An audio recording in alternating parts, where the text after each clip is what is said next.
오늘 사림에 대해서 설명을 좀 해주겠습니다. 이 앞에 133페이지에 해당합니다. 사림의 반대 계획으로 훈구가 만들어진 겁니다. 그래서 우리가 이렇게 구분을 하게 되는데 사림이라고 하는 애들의 공통적인 특징은 일단 얘들은 지방에서 올라왔습니다. 그래서 지방에서는 중소지주 여러 경제적인 지위를 가지고 있을 거예요. 이들이 과거를 통해서 중앙으로 진출하게 됩니다. 자, 그들은 그리고 대체로 지방이 고려 말기에 지방으로 내려갔던 온건 4대 운거파 신진사대부의 후손들이죠. 그래서 이들이 정몽주나 길제의 학풍을 이어받은 그 제자들에 해당을 합니다. 자, 그리고 이들은 그렇기 때문에 훨씬 더 학문적으로 연구를 더 진행하게 되는데 이들이 중요하게 여겼던 것은 왕도 정치고요. 그리고 또한 각 지방에 대해서는 이 자신들이 성략 질서에 의해서 자신들이 향촌을 주도하는 향촌 자치 이거를 자신들이 가지고 있는 정치적 특성으로 표현하게 됩니다. 자, 원래 15세기가 되면 훈구 세력들이 완전히 정권을 주도하게 됩니다. 그래서 성종 때에 이르러서 이 훈구들을 견제할 수 있는 이런 새로운 세력들이 필요로 하게 되고요. 그래서 성종 때부터 사림들이 중앙으로 대거 진출하게 됩니다. 대표적인 인물이 김종직을 필두로 자, 이들은 주로 3사에서 언관직에 나가고요. 여론 활동, 언론 활동을 주로 하게 됩니다. 그러니까 언론 활동이라는 것은 비판하거나 교정하는 역할을 하죠. 그러니까 모든 사람들에 대한 비판적인 말과 행동을 할 수밖에 없습니다. 그래서 모두까기 인형이죠.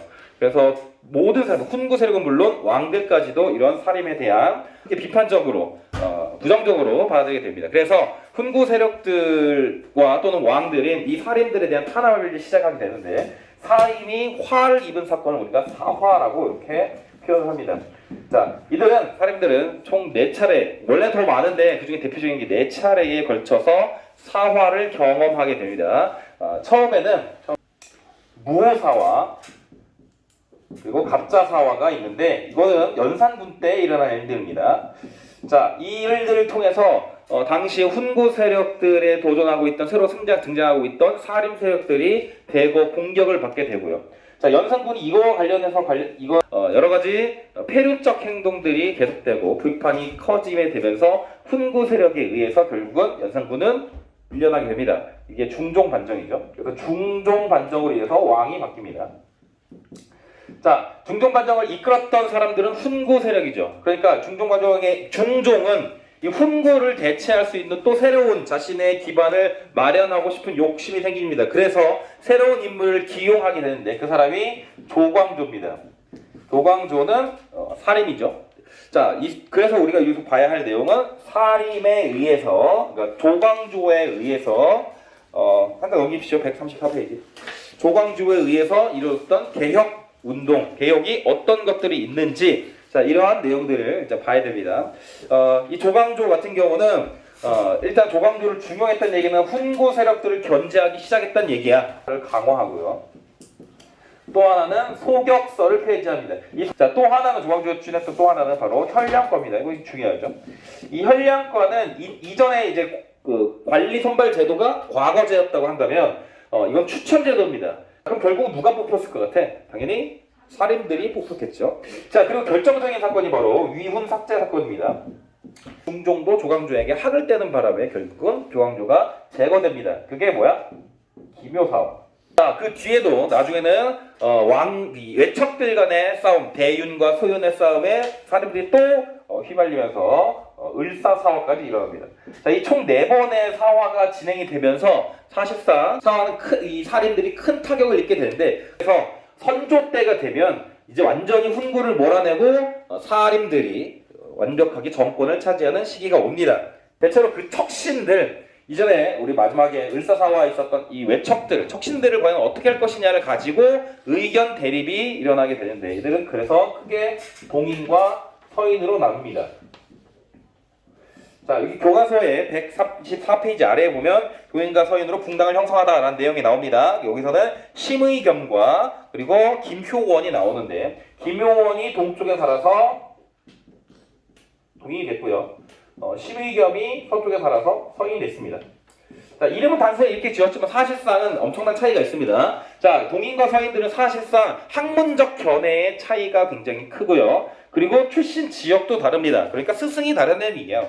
학풍이 다르다는 얘기죠. 그래서 단순하게 자신들이 어떤 의견을 내놓기 위해서 자신들의 이익을 위해서 만들어진 것이 동당이 아니라 학문적, 지역적 특성과 정치적인 경향의 차이 때문에 만들어진 것이 바로 동당이다라고 하는 사실들을 우리가 이해를 해야 됩니다. 그래서 동당 정치는 초반에는 정치적 입장, 학문적 견해에 대해서 서로 상대적인 비판과 견제를 통해 이루어진 아주 선진적인 교육, 이런 정치 형태에 해당합니다. 자, 그래서 얘네들은 둘 때 차이가 좀 크죠.